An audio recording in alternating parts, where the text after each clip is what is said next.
नमस्कार विद्यार्थी मित्रों, आज मैं आपको कक्षा 9 का तीसरा गद्य क्या निराश हुआ जाए पढ़ाऊंगी। क्या निराश हुआ जाए यानी कि इस शिक्षक से हमें ऐसा लगता है कि ऐसा क्यों।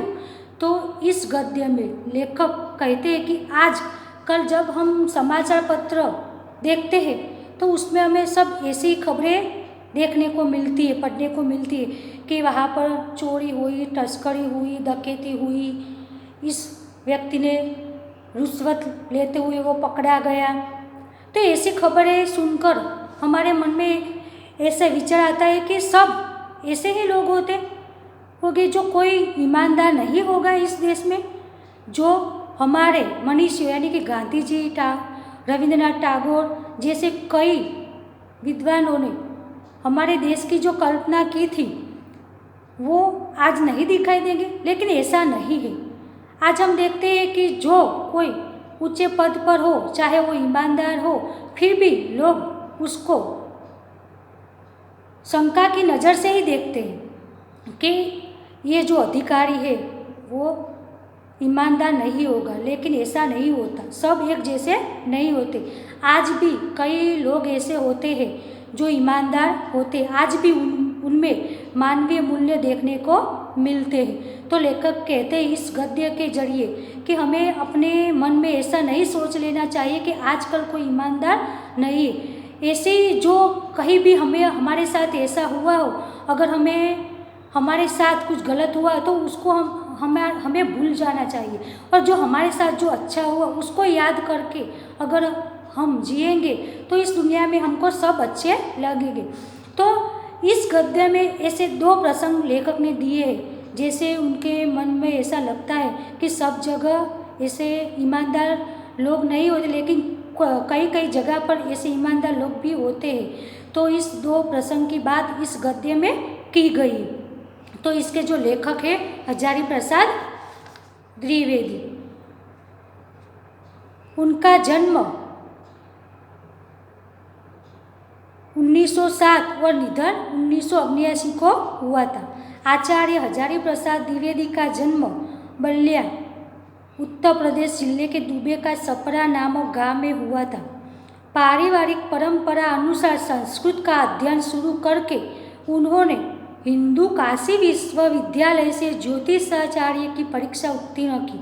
गुरुदेव रविंद्रनाथ के आश्रम में 1940 से 1950 तक हिंदी भवन के निदेशक रहे।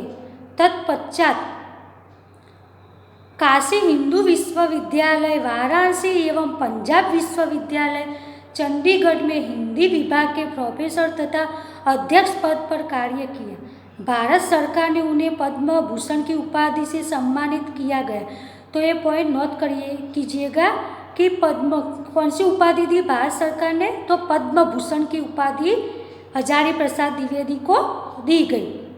हिंदी साहित्य जगत में द्विवेदी जी एक निबंधकार, उपन्यासकार, समालोचक तथा शोधकर्ता, इतिहासकार के रूप में प्रचलित थे। उनके निबंध अशोक के फूल, विचार प्रवाह, कुटज, कल्पलता आदि निबंध संग्रह, बाण भट्ट की आत्मकथा, पुनर्नवा, चारुचंद्र लेख, अनामदास का पौधा, उपन्यास तथा कबीर, सूरदास, हिंदी साहित्य का आदिकाल, साहित्य सहचर, हिंदी साहित्य उद्भव और विकास, हिंदी साहित्य की भूमिका आदि आलोचना तथा इतिहास ग्रंथ है। प्रस्तुत निबंध में द्विवेदी जी ने यह समझाया है कि तत्कालीन भारतीय समाज में व्याप्त अनाचार केवल बाहरी स्तर पर है। वास्तव में आज भी लोगों में मानवीय मूल्यों के प्रति आस्था कायम है। अपने जीवन में घटित कुछ घटनाओं के द्वारा बताया है कि हमें निराश नहीं होना चाहिए, अपितु हमें जीवन के प्रति आस्थावान बने रहना चाहिए। मेरा मन कभी कभी बैठ जाता है। समाचार पत्र में ठगी, डकैती, चोरी, तस्करी और भ्रष्टाचार के समाचार भरे रहते।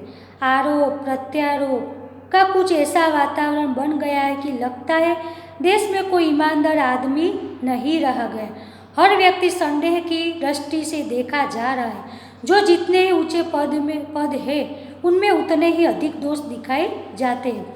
लेखक कहते हैं कि मेरा मन कभी कभी ये खबरें सुनकर, समाचार पत्रों से खबरें पढ़कर मेरा मन बैठ जाता है और मैं बहुत दुखी हो जाता हूँ कि हमारे इस देश में कोई ईमानदार लोग नहीं है। जब भी हम समाचार पत्र खोलकर देखते हैं तो उसमें ऐसी खबरें देखने को मिलती है कि यहाँ पर चोरी हुई, डकैती हुई, तस्करी हुई, आरोप प्रत्यारोप, ऐसे कई चीज़ें हमारे देश में हो रही है। तो ये सब देखकर लेखक को लगता है कि आजकल कोई इस देश में ईमानदार बचा ही नहीं। जो जितने ऊंचे पद पर है उसमें अधिक दोष देखने को मिलते हैं। एक बहुत बड़े आदमी ने मुझसे एक बार कहा था कि इस समय सुखी वही है जो कुछ नहीं करता, जो कुछ भी करेगा उसमें लोग दोष खोजने लगेंगे, उसके सारे गुण भुला दिए जाएंगे और दोषों को बढ़ा चढ़ाकर दिखाया जाने लगेगा। दोष किससे नहीं होते, यही कारण है कि हर आदमी दोषी अधिक दिख रहा है, गुणी कम या बिल्कुल ही नहीं। स्थिति अगर ऐसी है तो निश्चय चिंता का विषय है। लेखक को एक आदमी ने कहा था कि आजकल सुखी वही है जो कुछ भी नहीं करता। अगर वो ऊंचे पद पर कोई अधिकारी हो, वो अच्छा ईमानदार ही क्यों ना हो, लेकिन सब उसमें दोष खोजने लगे कि ये अधिकारी है, ऊंचे पद पर है, इसलिए वो ईमानदार नहीं होगा। लेकिन ऐसा होता नहीं। तो किसी ने कहा कि इसे तो अच्छा है कि हम कुछ भी ना करें, कुछ करें तभी लोग हमें दोष निकालेंगे, हम कुछ करें नहीं तो क्या हमें दोष निकालेंगे। क्या यही भारतवर्ष है जिसका सपना तिलक और गांधी ने देखा था? रविंद्रनाथ ठाकुर और मदन मोहन मालवीय का महान संस्कृत सभ्य भारतवर्ष किसी अतीत के गह्वर में डूब गया। आर्य और द्रविड़, हिंदू और मुसलमान, यूरोपीय और भारतीय आदर्शों की मिलन भूमि, महामानव समुद्र क्या सूख ही गया? मेरा मन कहता है ऐसा हो नहीं सकता। हमारे महान मनुष्यों के सपनों का भारत है और रहेगा। लेखक कहते हैं कि क्या यही भारतवर्ष है जिसका सपना आज़ादी के पहले हमारे महान मनुष्यों ने देखा था कि मेरा भारतवर्ष ऐसा हो, सब लोग हमारे देश में सब मिलजुल कर रहे, मानवीय मूल्यों की कदर करें। लेकिन ऐसा तो हो नहीं रहा। आज आज़ादी मिलने के बाद जो देश की जो हालत है उसको देखकर लेखक बहुत दुखी है। क्या यही हमारा भारतवर्ष है जिसकी आज़ादी के लिए हमारे कई राजनेताओं और कई ऐसे क्रांतिकारियों ने अपने जीव जोखिम में डालकर आज़ादी दिलाई? तो क्या यही हमारा देश है जो हमारे मनुष्यों ने, जो विद्वानों ने जो सपना देखा था? तो ये सब सोचकर लेखक बहुत दुखी हो जाते हैं। ये सही है कि इन दिनों कुछ ऐसा माहौल बना है कि ईमानदार से मेहनत करके जीविका चलाने वाले निरीह और भोले भाले श्रमजीवी पीस रहे और झूठ तथा फरेब का रोजगार करने वाले फल फूल रहे। ईमानदार को मूर्खता का पर्याय समझा जाने लगा है। सच्चाई केवल भीरू और बेबस लोगों के हिस्से पड़ी है। ऐसी स्थिति में जीवन के महान मूल्यों के बारे में लोगों की आस्था ही हिलने लगी है।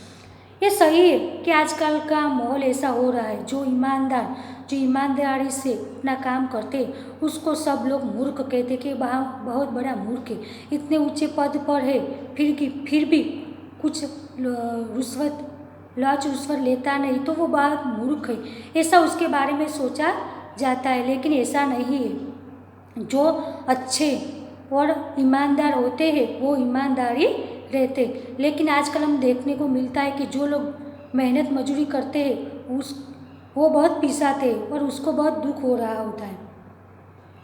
परंतु ऊपर जो कुछ दिखाई दे रहा है वह बहुत ही हाली मनुष्य निर्मित नीतियों की त्रुटियों की देन है। सदा मनुष्य बुद्धि नहीं परिस्थितियों का सामना करने के लिए नए सामाजिक विधि निषेधों को बनाती है, उनके ठीक साबित न होने पर उन्हें बदलती है। नियम कानून सबके लिए बनाए जाते पर सबके लिए कभी कभी एक ही नियम सुकर नहीं होते। सामाजिक कायदे कानून कभी युग युग से परिलक्षित आदर्शों से टकराते हैं, उससे ऊपरी सतह आलोदित भी होती है, पहले भी हुआ है आगे भी होगा, उसे देखकर हताश हो जाना ठीक नहीं है। लेखक कहते हैं लेकिन जो ये ऊपर जो दिखाई दे रहा है कि सब लोग ईमानदार नहीं है, ऐसा नहीं, कई लोग ईमानदार भी है। और जो नीति नियम जो कानून बनाए गए वो सबके लिए बनाए गए, लेकिन वो कानून कभी कभी उसके जो मूल्य होते उससे टकराते हैं और इसीलिए उस मूल्यों का उसका जो नाश होता है, क्योंकि सबके साथ उसको रहना होता है। भारतवर्ष ने कभी भी भौतिक वस्तुओं के संग्रह को बहुत अधिक महत्व नहीं दिया है। उसकी दृष्टि से मनुष्य के भीतर जो महान आंतरिक तत्व स्थिर भाव से बैठा हुआ है वही चरम और परम है। लोभ, मोह, काम, क्रोध आदि विकार मनुष्यों में स्वाभाविक रूप से विद्यमान रहते, पर उन्हें प्रधान शक्ति मान लेना और अपने मन तथा बुद्धि को उन्हीं के इशारे पर छोड़ देना बहुत निकृष्ट आचरण है। भारतवर्ष ने कभी भी उन्हें उचित नहीं माना, उन्हें सदा संयम के बंधन से बांधकर रखने का प्रयत्न किया है, परंतु भूख की उपेक्षा नहीं की जा सकती, बीमार के लिए दवा की उपेक्षा नहीं की जा सकती, गुमराह को ठीक रास्ते पर ले जाने की उपायों की उपेक्षा नहीं की जा सकती। लेखक कहते हैं कि भारतवर्ष, जो हमारा भारतवर्ष है, वो पश्चिमी देशों में भी हमारी भारतीय संस्कृति की सराहना की जाती है कि भारत के जो लोग होते हैं वो मानवीय मूल्य से भरे होते हैं। तो ऐसे भारतवर्ष में हम रहने वाले, तो ऐसे भारतवर्ष के हम नागरिक होने की वजह से हमें ऐसा सोचना नहीं चाहिए कि हमारे देश में कोई ईमानदार नहीं। भारत के जो लोग हैं उन्होंने कभी अपने पैसे और धन के लिए अपने मूल्यों को बेचा नहीं है। तो ऐसे भारतवर्ष के वासी हम भारत के लिए गर्व ले सकते हैं। फिर भी हमारे देश में जो लोग भूखे हैं, जो बीमार है, उसकी उपेक्षा नहीं की जा सकती।